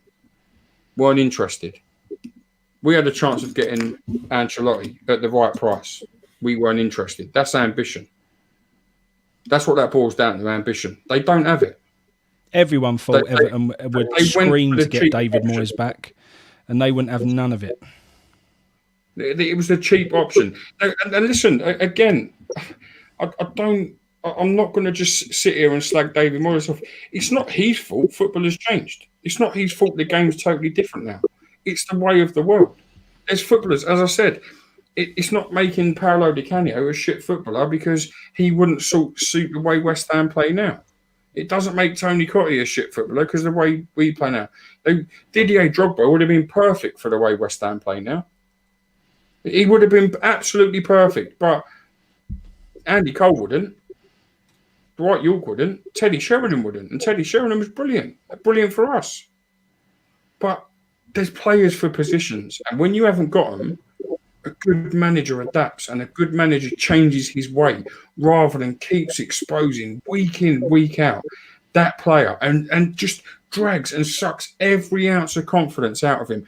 That's why I don't think Felipe Anderson's any good. I don't. I honestly don't. If a manager got hold of him and put his arm around him, and as I said this earlier, put his arm around him and said, come on, son, I believe in you. I know what you can do. Come and express yourself through the middle for me. I think you'd see a much, much better Felipe Anderson. I don't think you'll ever see it. If Felipe Anderson returns to West Ham, whenever it may be, and comes back number 8, left wing, mate, you might as well forget it. You may as well forget it all because he ain't going to do it. I'll tell you that now, and he'll tell you that now. But the manager don't know any different. That's my opinion on things. No, one more question I want to ask. I mean, you've got a few more one more questions, haven't you? Yeah, I just thought of something. Right? Because I know how much GSB out you are, and I like to play devil's advocate, right? So I was one. When we sold Diangana, I was raged. I was well annoyed. Can't believe that we got rid of him. He's turned out not great at West Brom this season. Mm-hmm. We ended up getting, I think, 18 million for him in the end, was it? Including add-ons and all of that. And then we bought Ben Rama for 25. So I asked you the question. Not yet. Well, we ain't paid that money yet. He's still on loan at the moment. Okay, so, you know, it's likely we're going to be getting Ben Rama for 25. So do you think Diangana plus... Which one would you rather have? Ben Rama now that you know that we might be getting him? I would say on that, I'd say it's more of a 50-50 that we'll get Ben Rama, not likely. I'm still very 50-50. I wouldn't be surprised if we don't end up getting him. However, I think that was one point where everyone knocks me and Baz for saying, you know, we're Moyes this, we're Moyes that, we're always negative. In that instance, it was never about whether Ben Rama was any good. It was never about whether Diangana was any good. It was all about what does the manager want. All me and Baz was doing was backing David Moyes. All we were saying was, if David Moyes, which we heard whispers that David Moyes really didn't want him to be sold and wasn't happy about him sold, that's why we was pissed off with it. Me and Baz have always said, for the manager to have the best chance of doing of succeeding and performing the best that he can, you got to give him what he wants. And all we were saying was we should never have got rid of someone if it wasn't what David Moyes wanted. Same with Ben Rama. If Ben Rama's not the man David Moyes wanted, he shouldn't be at the club and we shouldn't sign him. That's as simple as that. If David Moyes wants certain personnel, that's what he should be. It should be up to the manager. That's who it should be up to. No one else. Not us, not the board, the manager. I agree, but then having the board proved us wrong by the fact that Dean Garner's been in the Prem now, played 15 games and has done fuck all, really. No, they ain't proved anything. Who've they proved wrong? Us fans, in terms of the people. I say, when you say us fans, don't include me in that, because I said from the start, every time I watch him in the Premier League, he looked very lightweight. Yeah. The sow of him isn't what annoyed me. His value didn't annoy me. The reasoning behind it is what got on my goat. You do not, as a chairman of a football club, you do not underestimate your manager. If you do that, your manager should walk because you have no power. Our manager didn't want that player to leave the football club. Whether he's good enough or not, he didn't want him to leave that football club. Our manager believes our forward who's playing must be good enough because he keeps doing it. We keep criticising him. Who's right? I saw him. But our manager wants him. Our manager keeps playing him. He doesn't do anything different. We keep saying it's not working. He keeps doing it. Who's right? Who's wrong? The same manager who said he didn't want him to leave or allegedly said he didn't want him to leave the football club. The owners sold him. It's been great business. Brady Dean Garner has proved to be not an £18 million player as it stands. As it stands. So the transfer, the money from it is fantastic. West Ham won't see that money. That's free money. West Ham won't see that. You know that, and I know that. And the money for Ben Rama, if that was there, £18 million would have been paid for him, and the remainder would have been at the end of the transfer. That money probably paid off Haller that was still owed. And then we've got to try and find money for Ben Rama, why we won't have transfer budgets any other time. So it was funny how there was whispers that we hadn't paid the Haller money, and we was getting court cases and letters about not paying it. Then we sold Dean Garner, and all of a sudden that disappeared. That money definitely went to pay off Haller's bill. Definitely. So it's not the principle of the business. The business is great. Mate, listen, the business for Haller is amazing. Let's be real. The business for the London Stadium is incredible. David Gold, David Sullivan and Karen Brady are absolutely incredible business people. Hence why they've got the wealth they've got. You don't get that from not being good at business. I'll tell you what they ain't good at is running a football club. And that's why Birmingham City fans hate them. That's why Birmingham went how they went. That's why West Ham fans hate him and turning on them. They could sell West Ham tomorrow and buy another football club, and I'll guarantee you within 4 years or 5 years of them owning that, they'd all be hating him as well. Because the only thing they believe in and what they want from it is money, which I respect. I completely and utterly respect that.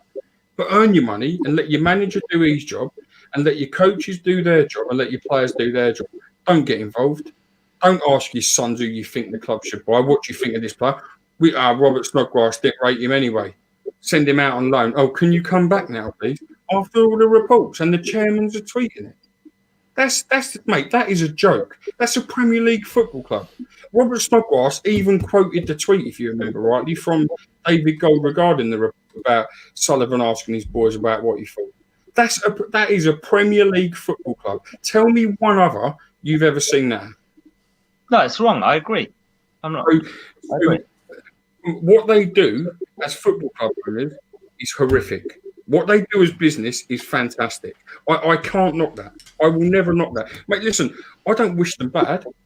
I've watched Manchester United fans around the Glazers' house throwing fireworks over the thing. I don't agree with that.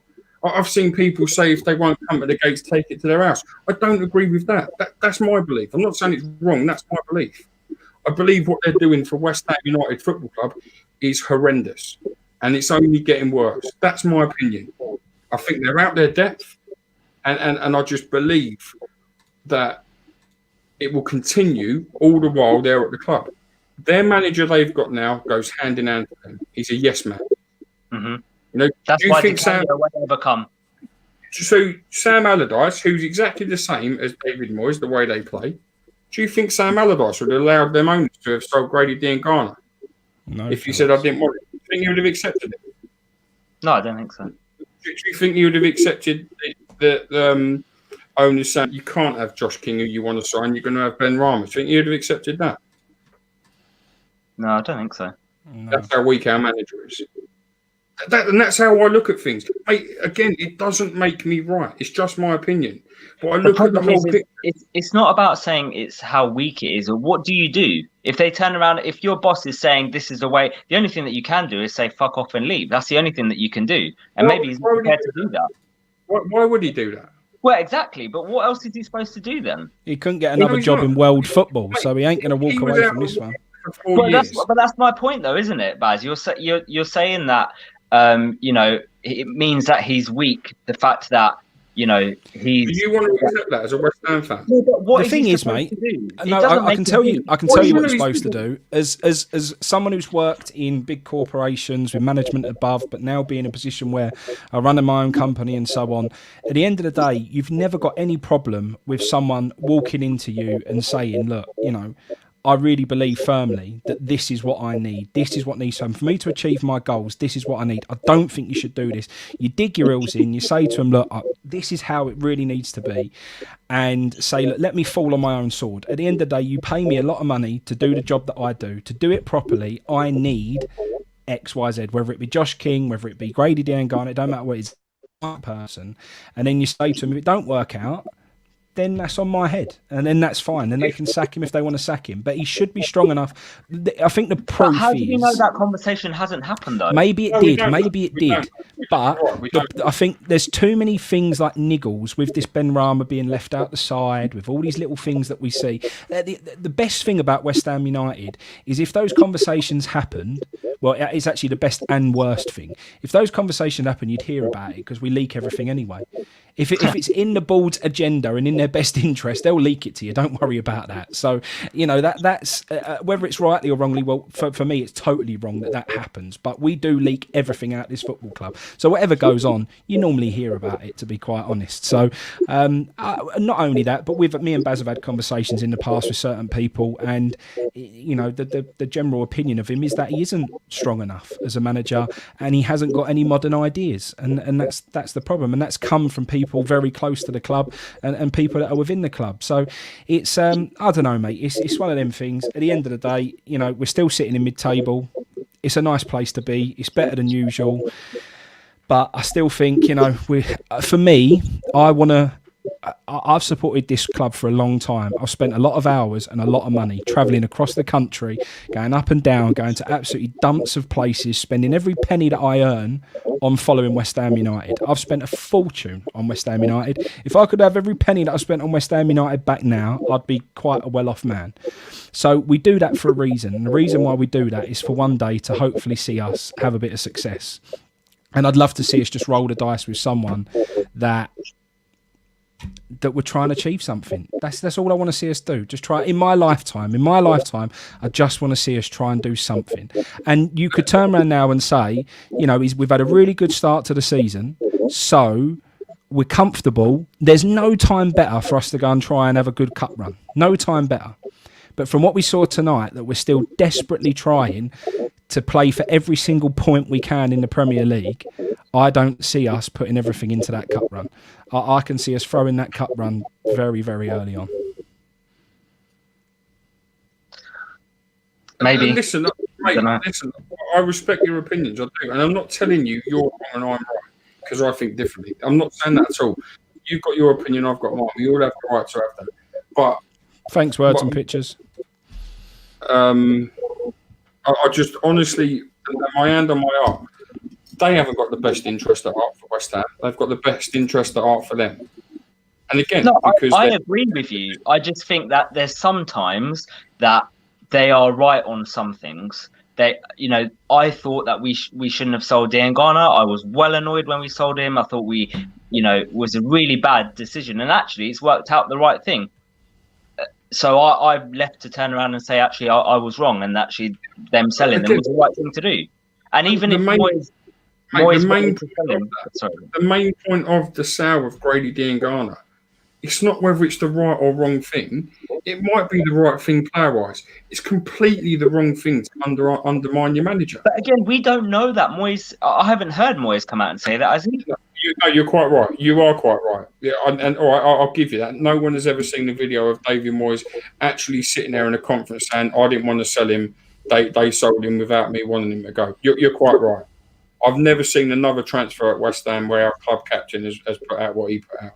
So there was obviously there was something to it. I don't think the manager. You've said it yourself. Why would he walk away from the job? Because he wouldn't get another one, and we know that. Why would he come out in public and say, "Oh, they've sold this player behind my back"? He wouldn't. But things happen. Stories have been said. Stories from sources at the football club, and we'll go back to it. Mate, I want to try and cut this off because I don't want to keep going on about the owners. But there's things at West Ham that don't happen at any other football club. Jack Sullivan got hounded for keep leaking transfer news as a kid when he'd done it. We're going to sign him. Got hounded by West Ham fans. Rightly so. Yeah? You agree with that? Yeah. It shouldn't happen. No, How does it still happen? Why have we got Claret and Hugh as sources? Why? Not rude, nothing against them. Why have we got ex-employee doing it? Why is there people paying? I think leaks happen everywhere. Leaks happen everywhere. No, rubbish, mate. Rubbish. I don't believe that. Not the stories that come out. And this is no dig at these people. Fair play to them. If you're in that position, good luck to you. The story that should never have come out. Who was the youngster whose contract come out and that he weren't signing it and all that and the details of it all? Ngakia. That should never, private personal information about the salaries and contracts should never ever come out to public knowledge ever. Why should this be said? Why should anyone know about these things rather than the player, the agent, and the club? Why should you and I know what that boy's been offered? No one knows my wage. If I worked at a company, I don't go around talking to people about my wages. No one asks me. That's no one's business. You don't go to work and talk to them. How much is your contract, mate? Oh, can I have an improvement on mine? Don't do that. Right, we're going to end on a lighter story, mate. We're going to end on something different, and I'm going to bring this one into Sham because you've done really well tonight. And no, we like being challenged, mate, and that's what it's all about. Because at the end of the day, definitely, and devil's advocate is what it's all about, mate. Because at the end of the day, not everyone should see everything. Mate, if we all saw it the same way, it'd be boring. You wouldn't be able to have a debate in a pub. You wouldn't be able to have a debate on here. It'd be boring if we all saw it the same way. So I like to be, challenged with differences of opinion. So I'm really glad you come on and you've put yourself across really, really well tonight. You're going to get 3 different eras here. Baz is the old geezer in here. I'm the middle-aged geezer. You're probably a bit younger than me, so we're going to get very differences of opinion potentially on this one. And it's been asked a couple of times in the chat tonight, which is why I want to bring it in. But Debbie's just made the point again. I think one day he will be West Ham manager, Frank Lampard. You go first, Baz. Mate, this is going to sound crazy. I'd like to see Frank Lampard as West Ham manager for what Frank Lampard's knowledge of the game is and experience of the game. I don't think Frank Lampard will be West Ham's manager, if I'm honest. I think Frank Lampard would refuse the job before it was even offered. I don't think that would ever happen. I think Frank Lampard's made that clear. Out of everyone who's left West Ham, I think he'd be the least chance of becoming manager of West Ham. His love is with Chelsea. That's clear to see. I don't think he's ever forgotten his roots, but his love's with Chelsea. And this is why what Harry Redknapp says. Yeah, I don't believe that. And this is why, again, and I'll say this, and I will say this, and I mean this, and again, I'll probably get hated for it. I don't want to watch him do bad for Chelsea either.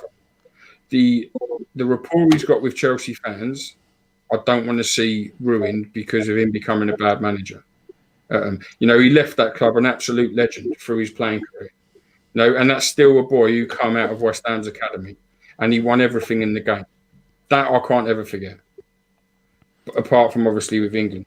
So no, I don't ever want to see a manager for West Ham. Never. And I'll be honest, and again, just quickly as well, I think Rio Ferdinand's making it very clear as well. His love's for Man United more than West Ham. Yes, I'd agree with that. I do believe that too. I do believe that. What about you, Sham? I think I agree with Baz. I don't think he would take the job. I don't think West Ham fans would be happy with him having the job. I think I think in general, the way that he left and the way that the stick that we gave him, and I say we because as fans collectively we did, Fat Frank and all of that stuff. I think he lost a lot of respect for West Ham fans, and then that's why one of the main reasons why I don't think he will take it. And then all the stuff with his dad, the connections, and all of that. I don't think he would go near it. If he got the job, I would be happy because I think he's a good manager, and I don't personally have anything against him. But I think overall the fans, I don't think they would be happy. No. Fair comment. No, I think it would be really difficult, mate. I watched Harry Redknapp's interview the other week, and he said, you know, when he was growing up, you see all the pictures of him as a young boy, and he's always in a West Ham kit, and how much he loved West Ham, and he was West Ham through and through. Like, he was a proper West Ham fan, all growing up, and all through his early playing career and so on. So, I mean, we've all got that hatred of him. Mate, a lot of players have gone to a lot worse places and not got the stick that Lampard has, rightly or wrongly. I don't know. I still don't totally understand, because I remember them offering 7 million and us going, we've got to take it. That's a blinding deal. Take 7 million. And then 11 million comes in. We've got to take it. Blinded. We were screaming to take the money. Like, we wanted him sold. So he didn't really sort of, you know, force his way out or whatever. I think all the fans were saying, go. We want you to be sold. We want that money and we want to invest it somewhere else. So, yeah, I agree. Disgusting. What was said and done after and that was the point. It was afterwards. It was afterwards. And like it was said here, he kissed the Chelsea badge the first opportunity, rubbed it in our noses. He really did. Slaven Bilic was also very treated West Ham badly when he left and went to Everton. Very bad. Yeah, and he deserved it because he is someone who sort of really left in the middle of a season, mate. He didn't leave at the best time, Slaven Bilic, really. No. But be honest, if you're at a ground and you've scored, you're playing a game, and all the fans are turning around and saying "Fat Frank" and giving grief to you, you're gonna kiss the badge, aren't you? You're gonna do that to wind we up give the it. fans. We give it to him. Anyway. We should have took it back because it's both ways, isn't it? Yeah. Do you know what I mean? It is both ways. So I know. It's an interesting one anyway. It's an interesting one. Thanks for joining us tonight. Really thank you, mate. Really appreciate it. Cheers, buddy. Thank you for coming on, mate. I really appreciate it. Have a good evening. Take care. Right. Cheers, mate. Bye-bye. Right, to wrap up, Baz, give us a bit of an idea on how you think it's going to go with Everton, mate, and then we'll call it a night. Same as tonight. We'll approach it. I don't think it can't change until Antonio's start fit. Once he's ready and he's started fit, I don't think there can be. I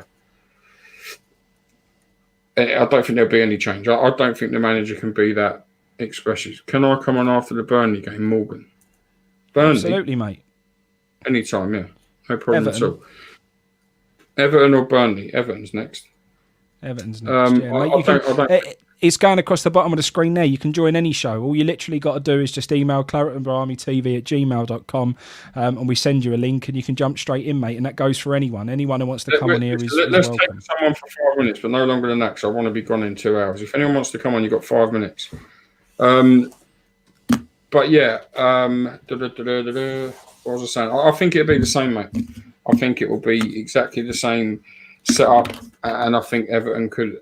The big thing would be if Richarlison's back with him. I don't know how long he's out for. I know he missed their last game. If he's back, that's a big plus for them. And maybe we just need Antonio and Masaraku back. Once they're back, we'll start seeing our system work again. But until then, we will struggle. There you go. One to end on, mate. Does Dawson stay in the team for Everton? Yeah, mate, I'm a firm believer. If you take him out now, you're a mug. The man's one man of the match tonight. Why would you take him out? I wouldn't have started him tonight, personally. He started him for a reason. He's done enough to prove he's worth a start next game. If he takes him out after a man of the match performance, there's something wrong with you. That worries me even more. You can only hit him on counter-attack if you've got pace. And we ain't got any of that. Agreed. Not with the way. Right, well, thank you, everyone. It's been another 2-hour show. We said we weren't going to do that tonight, but it's ended up going on forever again. But, mate, it's all good. We will see you all for a preview before the Everton game. And then Yeah, another phone in after the show. Looks like Baz needs to go to bed, or are we going to do a David Gold and stay up waiting for some news, mate? I can't keep sitting looking at a computer screen for 2 hours with lights everywhere. It's too bright. I need to get, I don't know, some sort of distraction. We need to get a shade for you, mate. Get a lampshade and put that on your nut. I think that's what I need, mate. I'll probably walk out of here with a big red head now. Dan, thanks for that, mate. Bilic left at the end of the season, not in the middle. To be honest, mate, it was a bit early for my time, to be honest with you, mate. But thank you for correcting us there, mate. Appreciate that. Cheers. Yeah, Kieran, see you later, mate. Fosheezy, see you later. Have a good one, and we'll see you next time. I'm forever blowing bubbles, pretty bubbles.